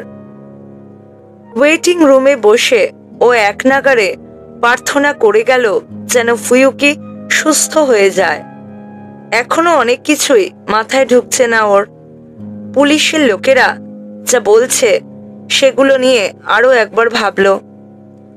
আসলে তারা ফুয়ুকিকে জিজ্ঞাসাবাদ করতে চেয়েছিল, কিন্তু সে আশপাশে না দেখে দৌড়ে রাস্তার মাঝখানে চলে যাওয়ার পর একটা চলন্ত ট্রাকের সাথে ধাক্কা লাগে। যদি ফুয়ুকিকে জিজ্ঞেস করা যেত ঘটনাটা সম্পর্কে, তাহলে আর কোনো ঝামেলাই থাকতো না। তার কথার প্রতি পূর্ণ বিশ্বাস আছে কাউরির। ওকে কখনো মিথ্যে বলবে না সে, এটা নিশ্চিত। চেয়ারে পা তুলে হাঁটুতে মুখ গুজে বসে আছে ও। এই মুহূর্তে কারো সাথে দেখা করতে বা কথা বলতে ইচ্ছে করছে না। একটা কথা শোনার জন্যই অপেক্ষা করছে মনে প্রাণে। ফুয়ুকি এখন সুস্থ। চোখ বন্ধ করলেই মনে হচ্ছে ওর পাশে বসে আছে সে, যে কোনো মুহূর্তে কাঁধে হাত রাখবে। এতটা পথ এইভাবেই একসাথে পাড়ি দিয়েছে, একজন আরেকজনের পাশে থেকে। ওরা দুজনই ফুকুশিমা প্রিফেকচারের। কাউরির ছোটবেলা কেটেছে একটা অনাথ আশ্রমে। সড়ক দুর্ঘটনায় মা বাবাকে হারায় অনেক ছোটবেলায়। ফুয়ুকির মা সন্তানের যত্ন নিত না একদমই। 18 বছর বয়সে মা হয় সে। বাচ্চার বাবা কেটে পড়ে সন্তান ভূমিষ্ঠ হওয়ার আগেই। ফুয়ুকির মা এখন কোথায় আছে বা কি করছে সে ব্যাপারে কোনো ধারণা নেই ওদের। হাই স্কুল থেকে পাশ করার পর কিছুদিন গৃহ পরিচারিকার কাজ করে কাউরি। ফুয়ুকি একটা ছোটখাটো বিল্ডিং কন্ট্রাক্টরের অফিসে চাকরি জুটিয়ে নেয়। ওদের বয়স যখন 20 বছর, তখন দেউলিয়া হয়ে যায় কোম্পানিটা। ফুয়ুকি অন্য চাকরির চেষ্টা করে, কিন্তু কোথাওই সুযোগ হয় না। ওদের মধ্যে কে প্রথমে টোকিও যাওয়ার কথা বলেছিল সেটা এখন আর মনে নেই, তবে দুজনে মিলেই সিদ্ধান্ত নিয়েছিল। ভেবেছিল বড় শহরে আসলে কোনো না কোনো চাকরি জুটেই যাবে, বেতনও বেশি পাবে। তাছাড়া ছোট একটা শহরে হতদরিদ্রের মতো বেঁচে থেকে বাকি জীবনটা কাটানোর ইচ্ছে ছিল না দুজনের কারোরই। তাই 5 বছর আগে দুজনের সমস্ত সঞ্চয় এক করে টোকিওতে এসে ছোট একটা অ্যাপার্টমেন্ট ভাড়া নেয় ওরা।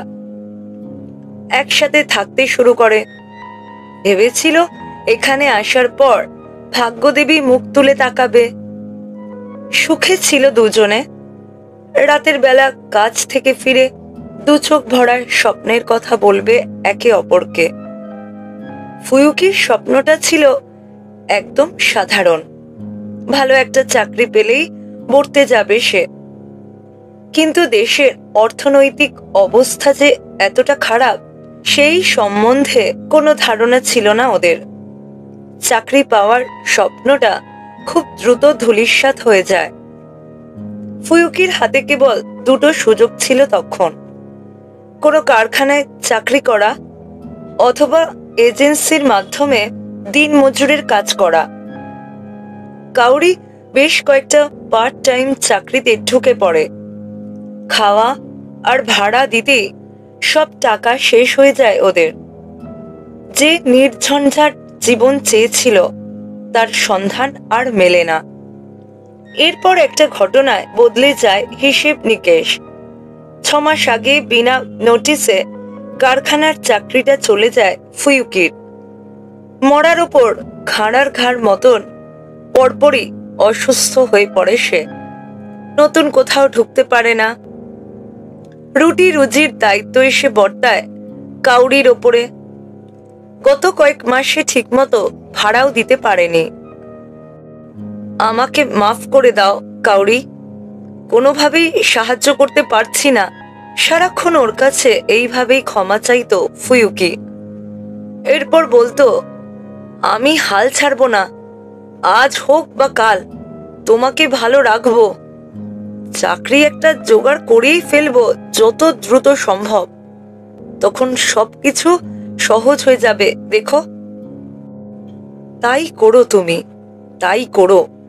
সুস্থ হয়ে আমার কাছে ফিরে এসো এখন। তোমার মুখের হাসিটা দেখতে চাই আরেকবার। প্রার্থনার ভঙ্গিতে 2 হাত এক করে মনে মনে শুধায় কাউরি। এখানেই শেষ হলো এই গল্পের পর্ব 1। পর্ব 2 নিয়ে খুব শীঘ্রই ফিরে আসবো।